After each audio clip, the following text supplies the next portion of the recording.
Hello, আজকে এটা বলো সেটা হচ্ছে টাইপস অফ ক্যাটারিং এস্টাবলিশমেন্ট এবং তাদের আউটলেট সম্বন্ধে। তো শুরু করা যাক। প্রথম হচ্ছে টাইপ অফ ক্যাটারিং এস্টাবলিশমেন্ট কী কী হয়। প্রথম হচ্ছে রেসিডেন্সিয়াল, সেখানে থাকবে hotel, guest house, resorts, inns যেটাকে বলা হয় সরাইখানা, motels, holiday parks. Non residential under করছে restaurant, QSR quick service restaurant, cafes, public houses, bars, bistro, dhaba, clubs, kiosk, drive in, food court, transportation, catering. Non commercial residential আন্ডারে পড়ছে hospitals, military mess, old age homes, institution hostels, prisons, industrial canteen by management. Various types of এফ&বি food and beverage outlets. এটা general normal হচ্ছে restaurant. রেস্টুরেন্টটা হয় single অথবা multi cuisine. Cuisine বলতে আমরা কোনো পার্টিকুলার কিছু খাবার বা কোনো পদকে বোঝাই, যেমন হচ্ছে ইন্ডিয়ান কুইজিন, মেক্সিকান কুইজিন, থাই কুইজিন, এই জিনিসগুলোকে বলি। সেটি বেসিক্যালি এই যে রেস্টুরেন্টগুলো অল ডে ডাইনিং হতে পারে বা মিল স্পেসিফিক। অল ডে ডাইনিং বলতে হয় লাঞ্চ, ডিনার, ব্রেকফাস্ট তিনজনেই ইউজ করতে পারে, তিনটে কারণে খোলা যেতে পারে সারাদিন। এছাড়া কোনো মিল স্পেসিফিক হাই সাপোজ ওখানে শুধু লাঞ্চ বা ডিনার দেওয়া হয়, বা লাঞ্চ ডিনার দুটো একসাথে দেওয়া হয়, ব্রেকফাস্ট নাও দেওয়া হতে পারে। Meals offer depend on theme and operating hours. কেমন ধরনের খাবার সার্ভ করা হচ্ছে সেটা ডিপেন্ড করছে, সেটা কেমন ধরনের রেস্টুরেন্ট এবং কতক্ষণ খোলা আছে সেটার উপর নির্ভর করে। যেমন বললাম লাঞ্চ আর ডিনার কোন হিসেবে হবে। আর ইউজুয়ালি মডেস্টলি ফার্নিশড এবং মিড প্রাইস, মিডিয়াম লেভেলের ফার্নিশিং করা থাকে এবং মিড প্রাইসগুলো মোটামুটি থাকে, অ্যাফোর্ডেবল।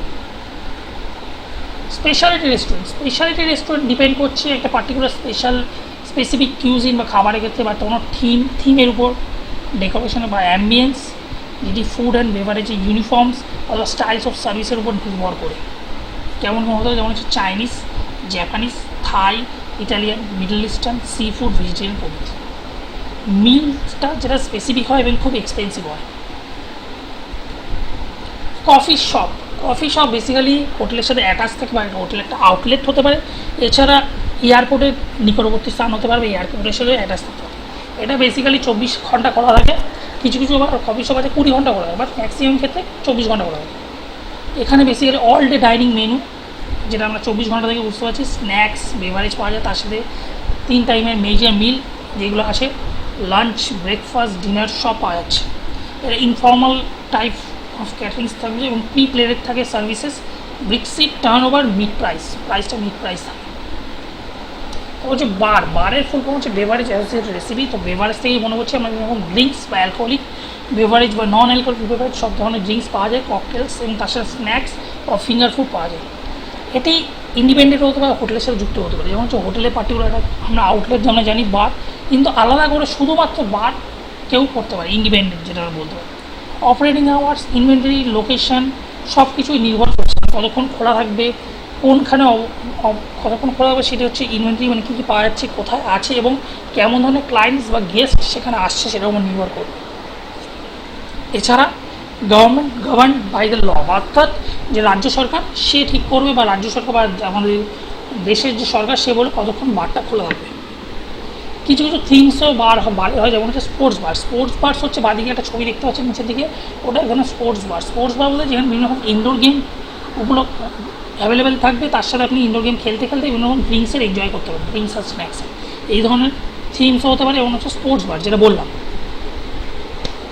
ডিস্কো থেকে নাইট ক্লাব, এই ডিস্কো থেকে ঢোকে মেম্বার্স অথবা কাপলস, এন্ট্রি ফি দিতে হয়, কোনো ডেস্ক পোস্ট থাকতে হয়, বারটা অ্যাটাচ থাকে, স্ন্যাক্স অনলি, স্ন্যাক্সও আছে, ডান্স ফ্লোর থাকে, লাইটস থাকে, লেজার। অর্থাৎ এখানে গিয়ে ডিস্কো থেকে বা নাইট ক্লাবে গিয়ে পারফর্মার হয় পারফর্ম করছে, না নাইট ক্লাব বা ডিস্কো থেকে গিয়ে নাচছে। লোকেরা যায় সেখানে হচ্ছে এনজয় করার জন্য, সবার সাথে মেলামেশা করার জন্য, ডান্স করার জন্য। তো এটা বেসিক্যালি রাত্রিবেলার দিকেই খোলা হয় এবং মিড নাইট কিংবা তারও ইভেন ভোর অবধিও খোলা হয় কিছু রেস্টুরেন্ট বা কিছু নাইট ক্লাব বা ডিস্কো থেকে। লাউঞ্জ বারটা একটু অন্যরকম কনসেপ্ট, যেটা যে কোনো হোটেল বা রেস্টুরেন্টের সাথে আলাদা করে থাকে। অ্যালকোহলিক বেভারেজ, স্ন্যাক্স পাওয়া যায়, যেটার মধ্যে সিটিং ক্যাপাসিটিটা খুব লো হয়, কম থাকে।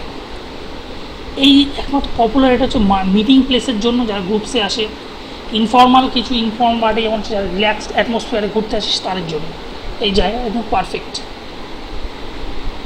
পাব পাবের ফুল ফর্ম হচ্ছে পাবলিক হাউস। এটা পপুলার ইউকে এবং আয়ারল্যান্ডে। Informal meeting place, variety of both bottle এবং ব্রড বিয়ার দুটোই পাওয়া যায়, যেমন এল, বিটার, স্টাউট প্রভৃতি। পাবে ফুড এবং গেমসের জন্য বিখ্যাত। Quick service, QSR, quick service restaurant অথবা ফাস্ট ফুড রেস্টুরেন্ট, যেখানে easy vending food and beverages, minimal table service থাকে, মিনিমাম টেবিল সার্ভিস বেশি থাকে না, কারণ ম্যাক্সিমাম ওখানে আসে, অর্ডার দেয়, খাবার নিয়ে টেক অ্যাওয়ে নিয়ে বেরিয়ে যায়, যারা খুব তাড়াতাড়ি থাকে, তাড়াহুড়ো থাকে, তাদের জন্য এই ধরনের কুইক সার্ভিস রেস্টুরেন্ট। যেহেতু এখানে প্রথমেই লেখা আছে সার্ভিসটা খুব কুইক হয়, বাল্ক কুকিং হিউজ হয়, টেক অ্যাওয়ে যেটা বললাম নিয়ে চলে গেল, ভ্যালু মিল কনসেপ্ট। কিছু কিছু যেমন আছে franchise change like McDonald's, Burger King, KFC, Wendy's, Domino's pizza, Subway প্রভৃতি। ক্যাফেটেরিয়া, এটি বেসিক্যালি পপুলার হচ্ছে ইনস্টিটিউশন বা ইন্ডাস্ট্রিয়াল এইসবের ক্ষেত্রে, যেখানে সেলফ সার্ভিস করা হয়। এখানে ম্যান পাওয়ার খুবই কম থাকে, সেলফ সার্ভিসে করে নিতে হয়। ডিসপ্লে কাউন্টার থাকে যেখানে খাবারগুলিকে ডিসপ্লে করানো হয়, এবং যে গেস্ট বা ক্লায়েন্ট যে খাবারটা নেবে সে নিয়ে থেকেই প্ল্যাটার নিয়ে তার নিজের মতো খাবার বা কুপন কাটে, তার আগে পেমেন্ট করে নেয়। ঠিক আছে, দুবাই হতে পারে, হয় কুপন নিয়ে নিল কিংবা আগে পেমেন্ট করে একটা কুপন নিয়ে সে তার মতো খাবার নিয়ে খাবার খাওয়ার পর সে তার রেখে দিয়ে খাবারে মানে প্ল্যাটারগুলো রেখে সে চলে গেল। এখানে বিভিন্ন রকম মিলও পাওয়া যেতে পারে, স্ন্যাক্স, বেভারেজ অথবা অন্যান্য ড্রিঙ্কসও পাওয়া যাবে। এটি এখানকার ক্যাফেটেরিয়ার মেনুগুলো বেসিক্যালি সাইক্লিক হয়, মানে Monday to Sunday plan programme বা Monday to Saturday programme.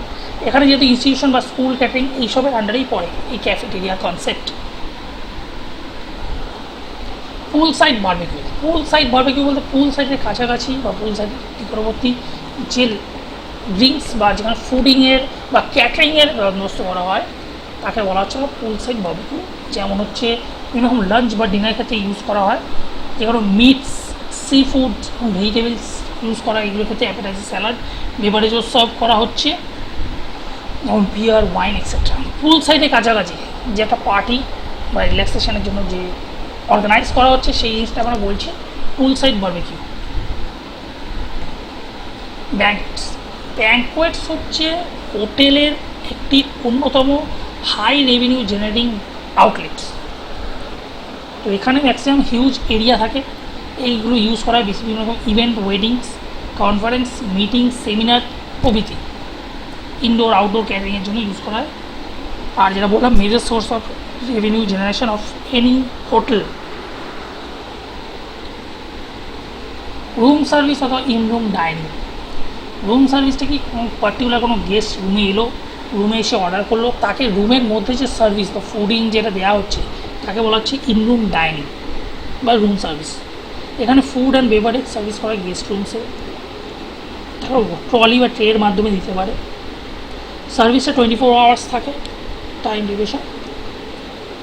Menu, folders and door নব মেনু প্রোভাইডিং গেস্ট রুমস। কী মেনু থাকবে না থাকে সেটা গেস্ট রুমেই দেওয়া থাকে বা ডোর নবেও দেওয়া যেতে পারে। কফি বা এসপ্রেসো বার, এটা বেসিক্যালি কফি বার যেটা বলে various kind of specialised beverages, যেমন হচ্ছে এসপ্রেসো, কফি, টি, এইগুলো সার্ভ করা হচ্ছে। এটার সাথে সাথে তার সাথে তারা সার্ভ করে বিভিন্ন snacks item, sandwiches, cookies, pastries প্রভৃতি দিচ্ছে। এটার সাথে যারা যে লাক্সারিনেসটা এটা দিচ্ছে সেটা হচ্ছে ভালো ফার্নিচার সিস্টেমস, খুব ভালো স্পেসিয়াস ফার্নিচার বা সিটিং অ্যারেঞ্জমেন্ট ভালো, ওয়াইফাই অ্যাক্সেস করতে ইচ্ছে এমন কিছু পাবলিক আছে যারা হচ্ছে ধরুন কনফারেন্স বা কিছু করতে এসছে বা কথা বলতে এসছে, তারা কম্পিউটার মাধ্যমেও নেট কথা বলে মানে নেটের মাধ্যমেও তারা ইন্টারনেটটাকে ইউজ করে তারা অনেক কিছু করতে পারবে।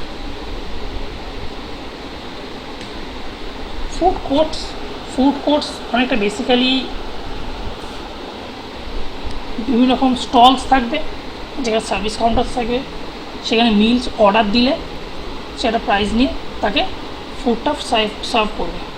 এই সার্ভটা হয় বা সেলফ সার্ভিস দ্বারা বা ক্লিয়ারেন্সটা তাদের বাইরের তাদের স্টাফরাই করে।